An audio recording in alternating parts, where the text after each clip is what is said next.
오늘 우리에게 주신 하나님 말씀은 아가서 2장 1절로 13절 말씀입니다.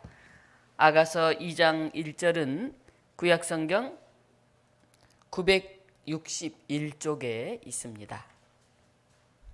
아가서 2장 1절로 13절 말씀을 교독으로 함께 서로 봉독하겠습니다.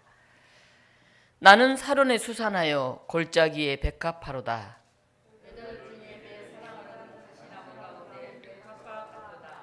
남자들 중에 나의 사랑하는 자는 숲풀 가운데 사과나무 같구나. 내가 그 그늘에 앉아서 심히 기뻐하였고 그 열매는 내 입에 달았도다. 그가 나를 인도하여 자식집에서 돌아갔으니 그 사랑은 내 입에 길바리로구나. 너희는 건포도로 내 힘을 돕고 사과로 나를 시원하게 하라. 내가 사랑함으로 병이 생겼음이라.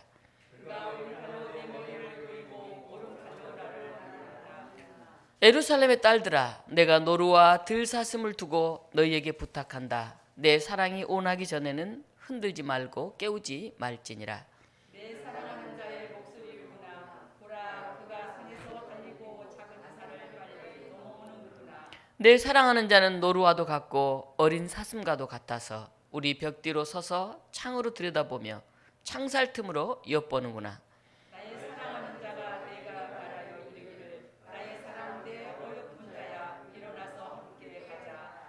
겨울도 지나고 비도 그쳤고 지면에는 꽃이 피고 새가 노래할 때가 이르렀는데 비둘기의 소리가 우리 땅에 들리는구나. 함께 읽습니다. 무화과 나무에는 푸른 열매가 익었고 포도나무는 꽃을 피워 향기를 토하는구나. 나의 사랑, 나의 어여쁜 자야, 일어나서 함께 가자. 아멘. 올 한 해의 마지막 달을 시작합니다. 올 한 해를 우리가 되돌아보면서 기억해야 될 것들이 무엇이 있는지 한번 생각해 보았으면 좋겠습니다. 기억으로부터의 단절을 죽음이라고 합니다. 그래서 우리가 세상을 살면서 아무 기억도 가지고 있지 않다면 살아있지만 죽은 것과 같다 하는 것입니다. 그래서 사람들이 나이 들어서 치매에 걸릴까 봐 걱정을 하죠. 아무것도 알지 못하고 잘못되게 알고 이렇게 한다는 것은 살아있지만 제대로 사는 게 아니다 라고 생각하기 때문에 그렇습니다. 과거에 지나왔던 일들, 나와 함께 만나고 얘기했던 사람들, 그들을 알고 기억하고 바로 관계를 갖는 것, 그게 살아있다고 하는 의미입니다. 기억이 소중한 이유는 그 사건, 그 사람 때문이 아닙니다. 왜 기억이 소중하냐 하면 그 시간과 공간 속에 녹아있는 자기 자신의 존재감, 그리고 관계에 대한 구체적인 확인이기 때문에 기억이 소중한 것입니다. 그래서 우리는 기억하고 추억하면서 스스로 성찰해 갑니다. 그때는 이랬는데 지금은 이래야지. 그리고 관계를 통해서 우리는 내가 성장해 가고 있구나 하는 것을 확인하게 됩니다.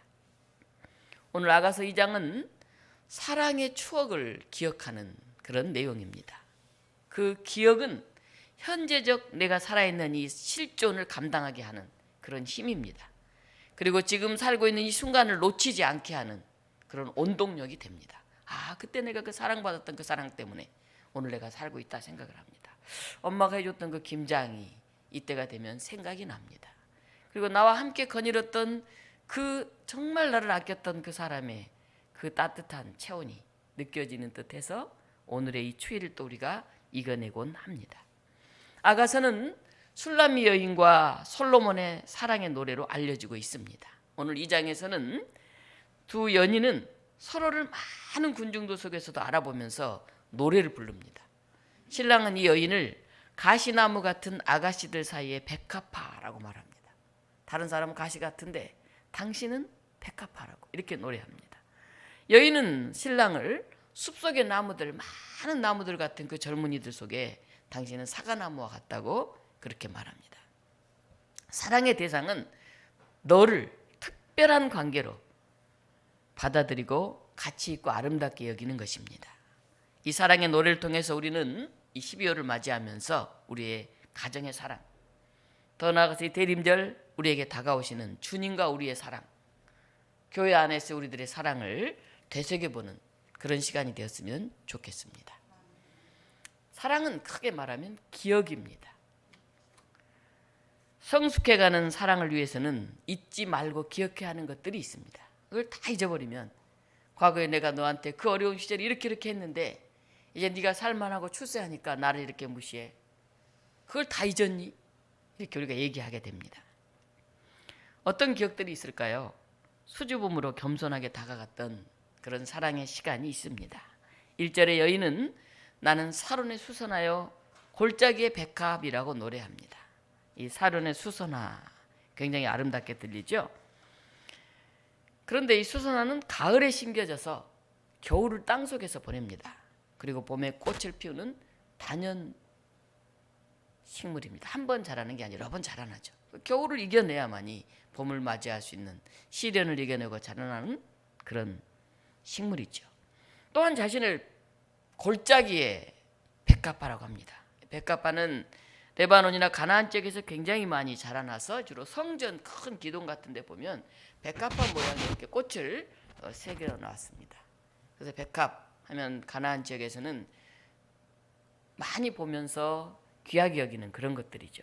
그런데 그냥 백합이 아니라 골짜기의 백합이에요.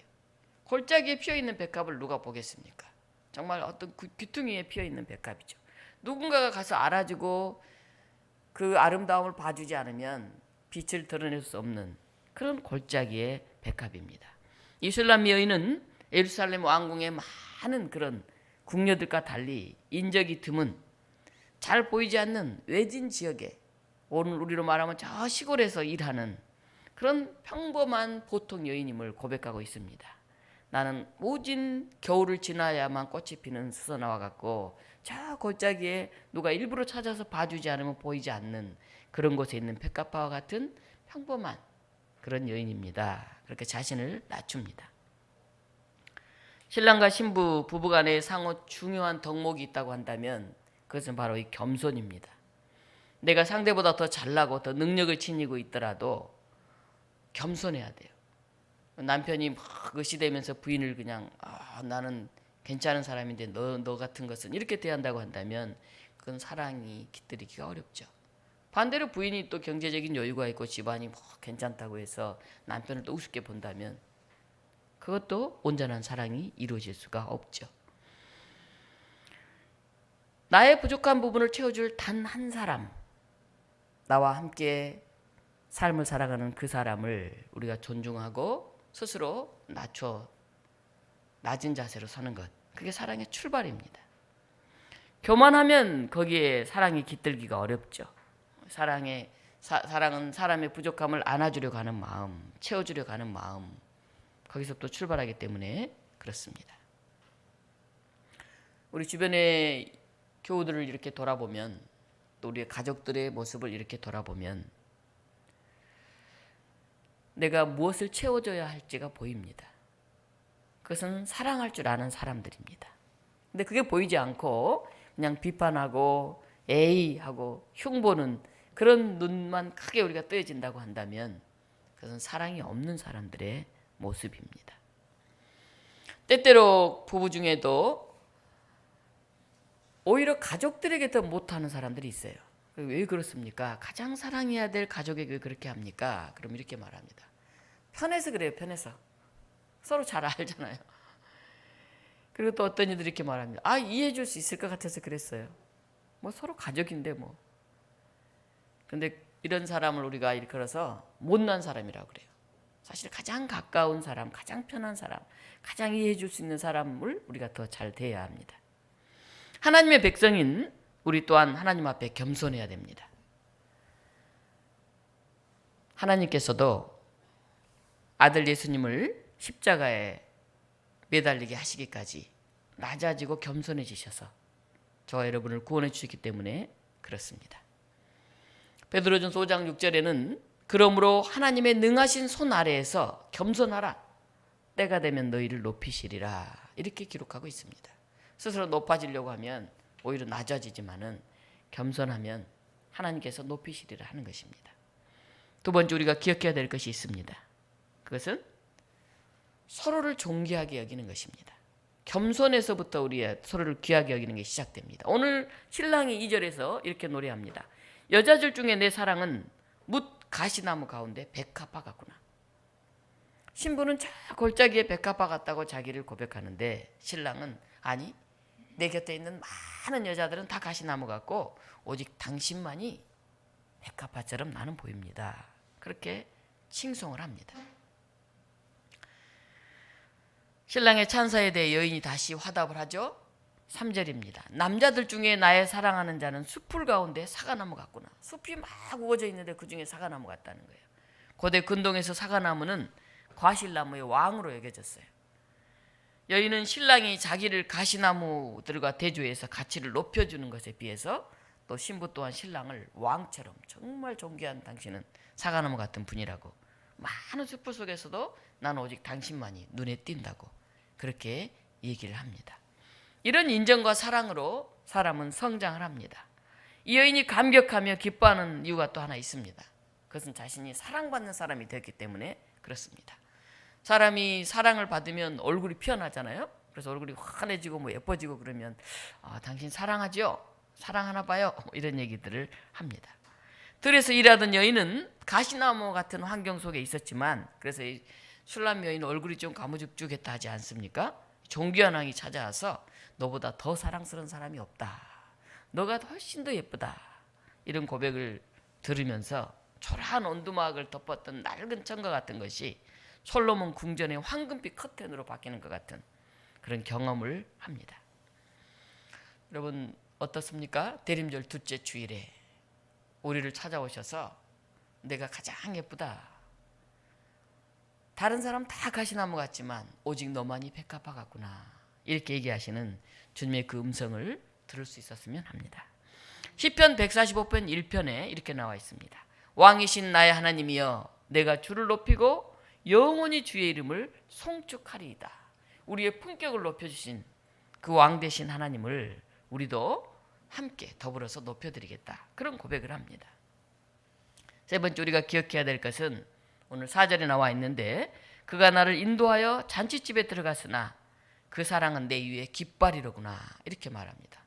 깃발이 뭡니까? 깃발. 신랑은 술람미 여인을 환희의 기쁨의 잔치집으로 초대를 합니다. 신부는 이런 사랑을 깃발이라고 노래합니다. 우리가 군대 같은 데 가면 깃발을 높이 들잖아요. 그리고 앞장서면 뒤에서 쫙 따르잖아요. 이 군기는 군인들의 전우를 북돋아줘요. 다시 한번 자신이 이 나라와 민족을 위해서 내가 이 국가를 잘 지켜내야 되겠다 하는 그런 의욕을 막 갖게 만듭니다. 그리고 군인으로서의 자부심을 느끼게 해주는 그런 상징이 이 깃발입니다. 그리고 대장이 앞에서 깃발을 들고 막 예전 같으면 말을 타고 싸우다가 적장한테 그냥 팍 목이 베어지고 깃발이 바닥에 나둥그러지면은 다 도망가거나 항복하고 그러지 않습니까? 참 사랑은 힘을 주고 세워주고 자랑거리가 되는 그런 것입니다. 그래서 신부는 깃발이라고 나를 그 축제의 잔치에 초대하는 그 사랑이야말로 나를 막 북돋아주고 힘을 주는 것이라고 그렇게 자랑을 합니다. 하나님께 사랑을 받았다는 사실이 우리 삶에 대한 자부심을 갖게 되는 그런 원동력입니다. 시편 20편 5절은 여호와께서 너의 승리로 말미암아 계가를 부르며 우리 하나님의 이름으로 우리의 깃발을 세우리니 여호와께서 내 모든 기도를 이루어 주시기를 원하노라. 하나님께서 너의 승리로 말미암아서 계가를 부르면서 깃발을 세우신다는 것입니다. 하나님은 우리가 승리하는 삶을 살기를 원하십니다. 그리고 그런 모습을 보면서 깃발을 높이 세우고 싶어 하십니다. 여러분 자녀들의 모습을 보면 어떻습니까? 요즘 참 힘든 시대를 살고 있는 우리 젊은이들을 보면서 짠한 생각들이 들잖아요. 그런데 그들이 그 어려운 처지와 한편에서도 생각지 못한 어떤 큰 일들을 이루고 나면 그걸 보기만 해도 부모가 기쁘지 않습니까? 대신 막 자랑해주고 싶지 않습니까? 깃발이라도 막 흔들어주고 싶지 않습니까? 우리 하나님이 바로 그렇습니다. 오늘 5절에 보면 너희는 건포도로 내 힘을 덮고 사과로 나를 시원하게 하라. 내가 사랑함으로 병이 생겼습니다. 여러분 사랑하기 때문에 생긴 병을 뭐라고 부릅니까? 상사병이라고 부르죠. 상사병. 상사병이 너무나 사랑해서 이 술람면이 상사병이 생겼어요. 그래서 못 먹을 정도로. 그래서 건포도로 사과로 먹이라는 거예요. 배고파서 굶주려서가 아니라 내가 지금 가슴앓이를 하고 있으니 내 기운을 좀 일으켜다오 이렇게 얘기합니다. 우리가 성숙해지려면 가슴앓이가 필요해요. 가슴앓이가 그냥 쑥쑥쑥 자라는 게 아니에요. 그걸 보면서 그냥 해가 타고 안타깝고 어찌할 바를 모르고 이런 심정들의 가슴앓이가 있을 때 사랑이 싹트고 거기에 성장하게 됩니다. 교회 처음 나와서 하나님 은혜를 깨닫고 기쁨이 가득한 사람들은 매일같이 교회 오고 싶어요. 그리고 하나님께 뭔가를 막 드리고 싶어요. 그래서 교회에 필요한 것들을 갖다 놓기도 하고 뭐 여유가 없지만 하나님께 헌금을 막 하기도 하고 제단을 막 닦고 교회 막 청소를 하기도 합니다. 그리고 교회 할 일 없습니까? 내가 예수님처럼 이웃을 위해서 좀 봉사하는 일을 하고 싶은데 그런 일이 있으면 좀 맡겨주세요. 이런 얘기들 해요. 첫사랑도 그렇잖아요. 이 사랑이 막 뜨거운 마음이 일 때는 막 주고 싶고 뭔가 그를 위해서 막 봉사하고 싶고 그런 마음이 많아지죠. 근데 오래 결혼하고 오래 살다 보면 그런 열정이 다 식습니다. 그래서 어른들이 그런 얘기를 해요. 결혼하는 젊은이들한테 요즘 뭐 이제 결혼을 잘 안 하려고 하기도 하고 또 아이를 잘 낳지 않으려고 하기도 하고 뭐 아이가 안 생겨서 못 낳기도 하고 이러는데 그래도 가정에 아이가 필요하다 그런 얘기들 하십니다. 두 사람의 사랑이 영원할 것 같지만 어느 때는 보기 싫고 그게 식을 때가 많은데 그래도 아이 때문에 그 아이를 보면서 때로는 힘들지만 두 사람이 서로 사랑을 다시 회복하게 되고 새로운 비전을 갖게 된다. 그런 얘기를 하는 얘기들을 종종 듣습니다. 교회도 그런 것 같습니다. 새로운 가족들이 바로 교회에 잉태된 아이와 같은 사람들이죠. 올해 한 해를 돌아보니까 우리 부목사님 가정에 우리 연우가 새로 생명으로 우리 교회에 왔습니다. 보면 참 예쁘다 하는 생각을 하게 됩니다. 어린 생명 순수함 자체가 예쁜 것이죠. 물론 얼굴도 뭐 몸도 예쁠 수 있지만은 생명 자체가 귀하고 아름다운 것이죠. 그리고 또 우리 반주하는 우리 김주미 집사님이 이제 저희 교회 오셔서 이제 든든하게 자리매김을 하고 계십니다. 한 사람이 온다는 것, 그 굉장한 일입니다. 또 오늘 오지 못했지만 우리 김광민 집사님이 올해 등록을 하고 기존 교회를 다니다가 조금 마음의 상처도 받고 해서 쉬고 있다가 다시 교회를 나오시게 되었습니다. 이분들이 새로운 분들이십니다. 새로운 사람들이 많아질 때 그 공동체가 활기가 있고 생명력이 있습니다. 새로운 사람들로 우리 교회가 계속 새로워졌으면 좋겠습니다. 그리고 우리 자신도 새로움으로 다른 사람에게 설렘을 주고 기쁨을 주는 그런 사랑의 사람들이 되었으면 좋겠습니다. 기억해야 될 마지막 네 번째는 우리가 배려하고 포옹하면서 온몸으로 했던 사랑이 있다는 것입니다. 사랑은 머리로 하는 게 아니에요. 머리로만 생각하는 게 아닙니다. 몸으로 해야 됩니다. 몸으로. 술람 여인이 고백하죠. 6절입니다. 그가 왼팔로 내 머리를 고이고 오른팔로 나를 안는구나. 사랑하는 사람들의 포옹, 남녀의 사랑을 묘사하고 있죠. 애정 어린 손길로 여인을 감싸주고 안아주는 그런 얘기를 합니다. 사랑은 가슴으로 하는 것이에요. 근데 그게 온몸으로 나타나는 것이죠. 군인이 전쟁을 막을 준비를 하기 위해서는 훈련을 해야 됩니다. 그것처럼 사랑도 몸으로의 훈련이 필요합니다. 가슴이 막 뜨거워서 좋아하는 사랑도 있지만은 별로 아직 관심이 없고 잘 알지 못하지만 몸으로 다가가서 일부러 하면서 거기에서 생기는 그런 훈련에서 비롯된 사랑이 있습니다. 제 후배 여목사님 한 분 계시는데 오랫동안 소식을 듣지 못했어요. 최근에 이제 소식을 들었더니 그분이 이제 간병인으로 봉사를 하고 있다는 얘기를 들었어요. 제가 이제 깜짝 놀랐는데 왜냐하면 그분이 누구를 막 사람들 만나고 막 이런 걸 좋아하는 스타일이 아니에요. 생각은 있지만은 보통 우리가 그걸 몸으로 막 표현하는 스타일이 있고 그렇지 않고 생각으로 하면서 이렇게 묵묵히 하는 사람이 있잖아요. 묵묵히 하시는 분인데 이제 그분이 그런 고백을 해요. 환자들 주로 이제 노인들이죠. 그분들 몸을 씻기고 화장실에 동행하고 그분을 도우면서 자기가 굉장히 많이 배웠다는 거예요. 그 전에 이제 말로 하고 설교로 하고 교육으로 하고 이렇게 왔었는데 자기 성향도 그렇고 직접 그와 함께 옆에서 앉아주고 눈동자를 서로 맞춰주고 또 그의 불편함을 도와주면서 정말 사랑에 대해서 새롭게 깨닫게 되었다고 사랑을 훈련하게 되었다고 그렇게 얘기하는 것을 들었습니다. 허물과 죄로 점철된 삶을 살고 있던 우리를 하나님께서 감싸시고 몸으로 만나 주셨습니다. 저 멀리서 그냥 도깨비 방망이처럼 얘기하시는 것이 아니라 우리 인간의 몸을 입고 오셔서 우리와 같이 식탁을 나누시고 눈물을 같이 흘리시고 우리의 병을 고치시고 그래서 도저히 포용하기 힘든 우리의 부끄럽고 부족한 그런 모습을 감싸주시고 안아주신 분, 그분이 바로 예수님이시고 그 예수님이 오시는 이 대림절을 우리가 맞이하고 있습니다. 사랑의 추억을 기억할 때 우리 오늘의 힘듦을 이겨낼 수가 있습니다. 그래서 아가서의 여인은 실제적으로 연인을 만나지 못하더라도 그의 목소리를 듣고 그를 직접 봅니다. 그래서 이 여인은 그를 기억하기, 그 기억의 추억 속에서 풍성하고 완벽한 그런 삶을 살아냅니다. 이 대림절에 우리가 주님을 기억했으면 좋겠습니다. 우리가 교회 다니면서 간직했던 그 뜨거웠던 그 순간들을 다시 추억하며 되살려냈으면 좋겠습니다. 그래서 이 추운 겨울을 우리가 이겨낼 수 있었으면 좋겠습니다.